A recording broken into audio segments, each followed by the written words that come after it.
Hello, I'm Toycat, and in the UK, the Green Party are surging up the polls, and this is part of a broader trend where in 2022, the left-wing vote had unified around Labour, whereas the right-wing vote had split amongst three parties, which is one of the big reasons that led to the Labour Party landslide in the election. But since then, the exact opposite have happened, where the right-wing have unified, interestingly, around reform, whereas the left-wing or centre-to-left vote has split between 3 to 6 different parties, which is hugely interesting because why is it that the left is fracturing so much? I want to go into the 3 big reasons that we can talk about today, one of which is leading to the Green success, and let's go into that right after a word from our sponsor. That's right, I'd like to give thanks to Ethically Dubious Company for supporting this video. Ethically Dubious Company has heard your concerns about data privacy, and they'd like to reassure you that they won't be doing anything dodgy of your data. Instead, they'll be selling the company to someone who will be, but that's not going to be for a very long time from now. In fact, they'd like to reassure you so much that they've got YouTubers that they are paying to go out and talk about how great their services are, and if you use code TOYCAT, you can actually get 2 free months. Don't ask what those 2 free months are actually going to be off as a service, or how many months you need to purchase to get them. Just know that it's a really great deal from your good pal Toycat,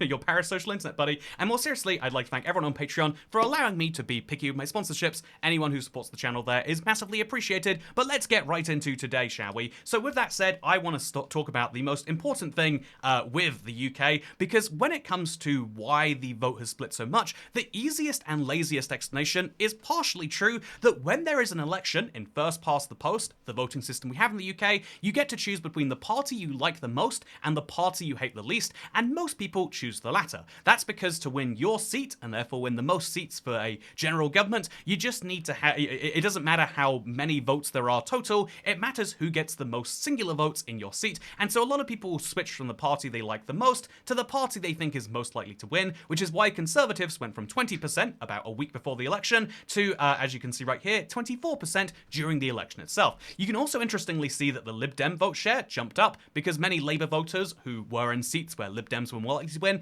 actually voted for them instead, and the same is true for the Green and the SNPs in various different ways, but people will actually switch their voting preferences as an election comes close, and so given in the UK we are now 4 years away from our next election, the 15th of August 2029 is probably when it will happen, because it takes the majority of MPs to decide on an election, and the majority are currently, by a ridiculous amount, part of the Labour Party, so something crazy would have to happen for a brand new election to go on, and so unless you live in Scotland or Wales, where, to be fair, there are elections next year, right now, you don't have to pick a party that you think will win, you pick the party you think you like the best, and so where there is usually this huge dominance of the 2 major parties, you know, we're talking about 75% of the vote just 3 years ago, as Rishi Sunak becomes PM, we're now talking about Labour and Conservatives being the 2nd and 3rd party, which is still big, I mean, they're not dead, right, but they've gone from a massive percentage to a tiny percentage, and it means that we basically have a 5-party system, because people who are to the right of the Conservatives traditionally can choose to vote for that, people who are to the left of the Labour Party can choose to vote for that, and people who believe that they like the Labour or the Conservatives slightly more than the other, but really they would like something in between, can vote for the Liberal Democrats as well, if you want to be really simplistic about this. But basically we have a 5-party system that's formed, because there's not going to be elections for a while, you can kind of just use your voting intention to say what you'd really like to see, and so a lot of Labour Party voters and members are saying, yeah, I would rather the Labour Party go in a more left-wing direction. A lot of governments, when they want to govern for the country and not for their party, need to move necessarily towards the political centre, and this is something that is unpopular with Labour members, and so a lot of them are choosing to vote for the Green Party instead. Easy reason number, or are choosing to say they're going to vote for the Green Party instead. That's easy number 1, but reason number 2 could be put entirely on the shoulders of the Greens themselves, because ultimately there is a huge left-wing split between Labour, Lib Dems, Greens, SNP, Plaid.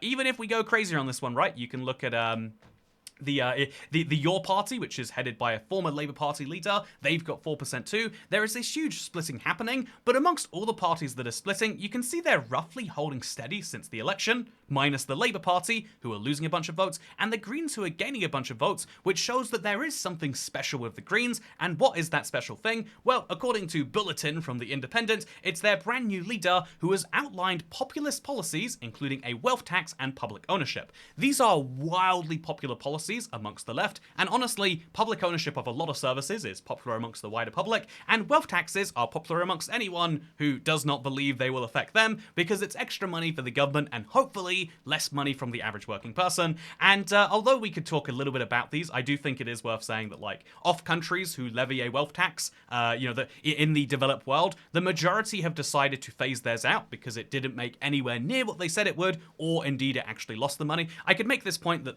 out of the 3 countries that have kept theirs, Switzerland is one, and they have wildly low income taxes, meaning you don't pay income tax, but you pay tax on the wealth you garner. There's lots of ways we could talk about this and how that goes, but instead let's just say it's a popular policy. It doesn't matter how well it works or not in reality, this is one of the parts of populism, because if we actually look into Zach Polanski's policies, and I have done that, there's some really interesting ones such as believing in Scottish or Welsh independence.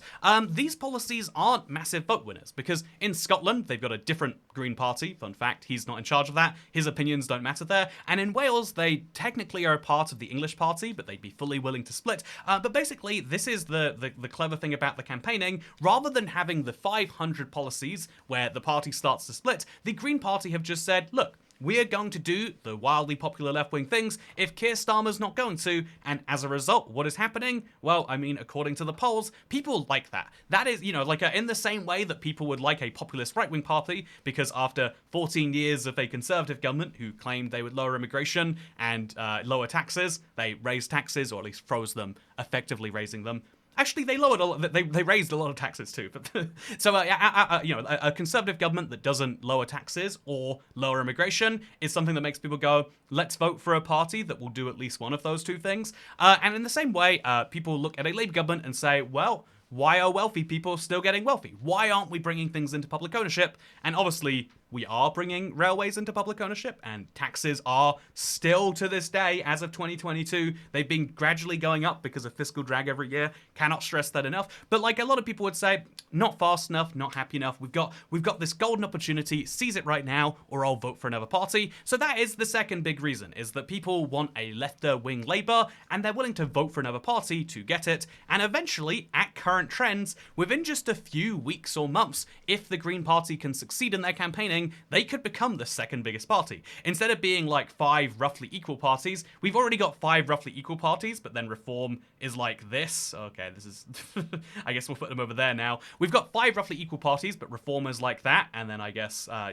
this is more or less equal otherwise, but we might end up with a situation where we've got 5 roughly equal parties, but the furthest left and furthest right of the major ones are the ones that are most successful. So the third reason that we could say as to why the left-wing vote is splitting so much and why there are so many left-wing parties, if you don't want to put this all at the Green Party's success, because they've gone from 8% to 13%, and they've had high polls before, but these always go away. So the third reason you could put this down to is the fact that the left-wing inherently are a more factional part of the political spectrum than the right-wing one. This is partially due to the fact that when we say left and right, we're ignoring the nuance of like that politics is kind of like a multi-axis system. So a lot of people would use the political compass, where you'd put authoritarianism at the top and say liberalism at the bottom. But if we actually look at the different parties that exist, so there's a party for Wales, Welsh independence. They're just as left-wing as the Green Party, but they believe in Wales in particular. So on the Welsh independence spectrum, they believe that, they have a different stance to the Green Party. In reality, they don't, but they campaign about it more. So they're in a different quadrant, whereas the people, if Scottish independence is a thing too, then that goes over here. And these are effectively the same party, just in different parts of the country. So, but then also, if you believe that instead of, no, it's not a two-axis system based on that. It's a two-axis system based on the most important issue facing our time, as a lot of people do believe, which is, of course, again, the success of your party is something that shows that a lot of people believe that what is happening in the Middle East trumps anything happening here. What does it matter if your bins are being collected or if bridges are being built and infrastructure is... What does any of that matter when there are dying children in Gaza, you might say? And although I would question the logic of that, to those people, it seems undeniable that, like, all of these parties are the same. If you are not using every single moment that you exist to call for, things to be solved in the Middle East, then you're not solving things very well. And so the left wing is actually split on a very multi-axis front, partially because of the fact that, it's funny, actually, if you look at your party, they just had to ban factionalism. I wanted to show you this article, but apparently I need to sign up to show you this Telegraph article, but they've just decided to say that they're going to ban factionalism, but they've split into two parties, and the right-wing party, this party led by this person, is actually unlikely to ban factionalism, and so there's a pro-factionalism and an anti-factionalism faction within the hard left, your party. But that's, you kind of get the idea here that the left wing is more prone to this, and why that is something that is actually much trickier to explain or go into. Besides, I guess if you are thinking about it, a lot of right-wing people believe the means are more important.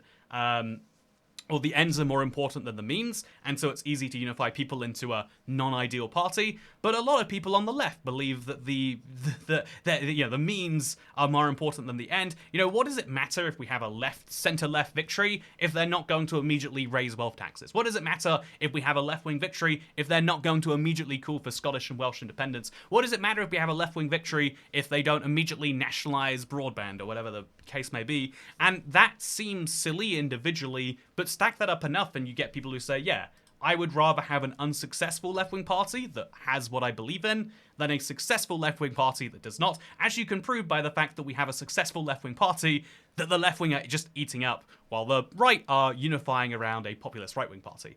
Is that going to continue as we go into an election? Honestly, I do think that this is going to be a wild 5 years, because even conservatives, even during their bad years, they were still hovering just below 30%. The Labour Party have gone deeply below 20, as you can see right here, and Keir Starmer is now, I believe, do I have this fact right here?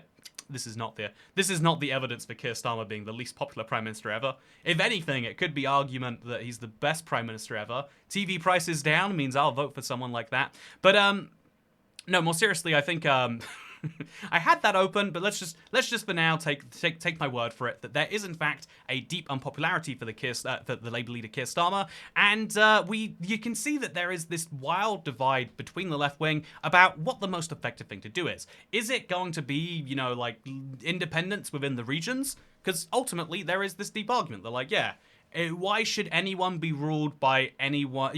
Why is it that when in my constituency I vote for the Conservative Party or the Plaid Cymru, no, I don't vote for them, and then instead I get the Labour Party? Why would that happen? It's silly. And as a result, you could say that, yeah, more independence is the most important thing. The fact that I have to care how the rest of the country votes is dumb. It should only matter how I vote, and then I should get policies based on what I want, or my constituency, or my city, or my region of the country. So that could be the most important thing. Some people on the further left would make the argument that, the most important thing is, exactly how you implement wealth taxes. And some people towards the centre of the Labour Party, including their most recent Prime Minister, or their most successful Prime Minister, Tony Blair, have genuinely argued this is a left-wing Prime Minister who is tainted, admittedly, for unrelated things, something to do with war and that ghastly smile, if you ask me. But he's argued that, yeah, the left-wing thing to do right now is income taxes. Right now, we have such a high burden on workers, and why are we burdening workers more and more? And I think that, right now, if I was to, throw my hat in the ring of, what should the left wing do, it is to say, yeah, even if you are someone who is pro-state intervention in markets, and you are pro-welfare, and you are pro-building things as a country and a government, you have to concede that we are hitting a giant high of... This is a graph right here of UK government spending over time. A lot of people believe we've gone through austerity, and as a result, if you believe we've gone through austerity, reverse that, right? But looking at current government spending, we're at our, again, outside of World War II, where admittedly we did peak, outside of World War II or COVID, we've hit our very close to our maximum that we've ever spent, and indeed the maximum at the end of a giant increase in the Labour term that happened there. So either... if this is austerity at close to 45% of the entire economy being spent by the government, then that is when, we're actually at a very close to all-time high, meaning that, you can be left-wing and think that the government should spend 35, 40% of the entire economy and still believe that, yes, taxes are too high. And one of the big reasons that I think that doesn't gel with the public is because if you look at our government spending and you see okay, we spend about 1.2 to 1.3 billion pounds per year, but of that 1.2 to 1.3 billion with a B we spend per year, about 10% of that just goes straight to debt interest, which means that every year we collect 116 billion that we just go Yep, that's Thanos snapped that out of existence. That needs to go not to repaying debt, to paying the interest so that we do not default on our debt. In other words, if you look at UK government tax revenues, this is from the BBC, this is from 24/25, 115, so if we exclude income tax, VAT, national insurance, corporation tax, council tax, excise duties, business rates,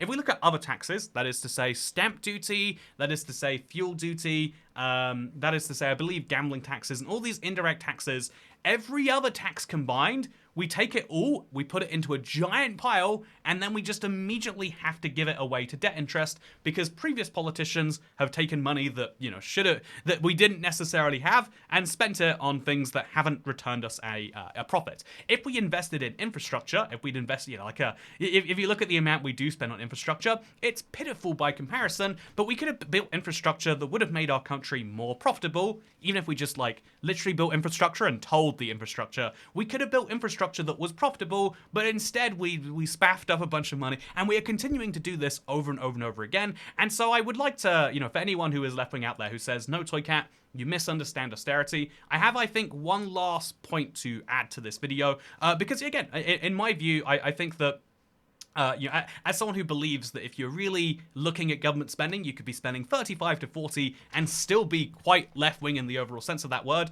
I think that you've got to have one last data point today, and that is simply this. So ignoring the fact that government borrowing is highest that it's been in 5 years, let's just push that to the side. I think if you try to imagine, by looking at Europe, where are the best, you know, like, social democratic governments? The thing to the left of whatever you want to call the current system is social democracy, right? And where do you, or democratic socialism, whichever one you believe in. But where are the countries that have the best functioning government public states? You'd probably say Northern Europe, Norway, Sweden, maybe Finland, but Denmark, Germany, the Netherlands, right? And so how do those countries do it? Do they borrow a bunch of money? Well, according to European countries of the highest amount of government consolidated gross debt, these are the countries that borrow the most money, and these are the countries that generally don't have the best functioning systems. In France, healthcare isn't free, you just get a 75% contribution, and they have a ridiculous tax burden. In Belgium, I mean, I don't need to talk about Belgium's non-functionalness here, but Greece and Italy and all of the countries over here, you can see there is this huge burden that goes to debt, and so because there was a tricky decision to be made about should we raise taxes or lower spending, and the answer was do neither, the problem gets higher and higher out of hand until you get to a point where debt interest is not 10% of your revenue, it becomes 15% of your revenue. I saw a really fun ad yesterday, actually, that was like, you know, a lot of African countries spend more on debt interest than they spend on education. The UK is about to join the desperate poor African nations club because we spend 10% of our budget on debt interest and only 11% on education. That is crazy. We spend more on debt interest than we spend on defense and housing combined, or defense and police combined, you could say. This is the big problem, but we are refusing to acknowledge it, and so I'm looking forward to seeing how that goes.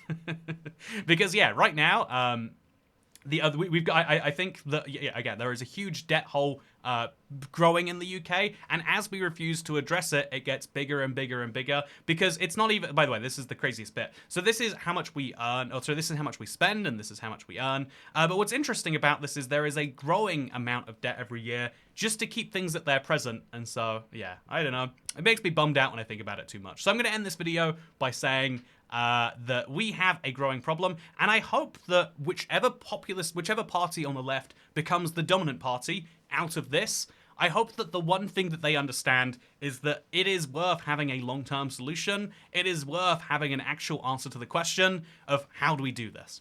Oh, I wore a colourful shirt for this video. I was going to make a joke about that, but we didn't get around to it. So with that said, I hope you all enjoyed this video, and as always, second channel, don't care. But if you want to give me money for kebabs, patreon.com/toycat. It's linked down below, because I do care about money, specifically when it buys me lobster rolls, I guess.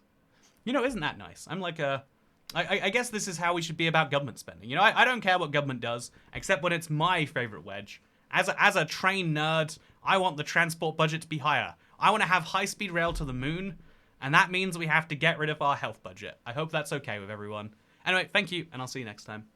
Second channel. Don't care. Said that a second time now, huh? Goodbye.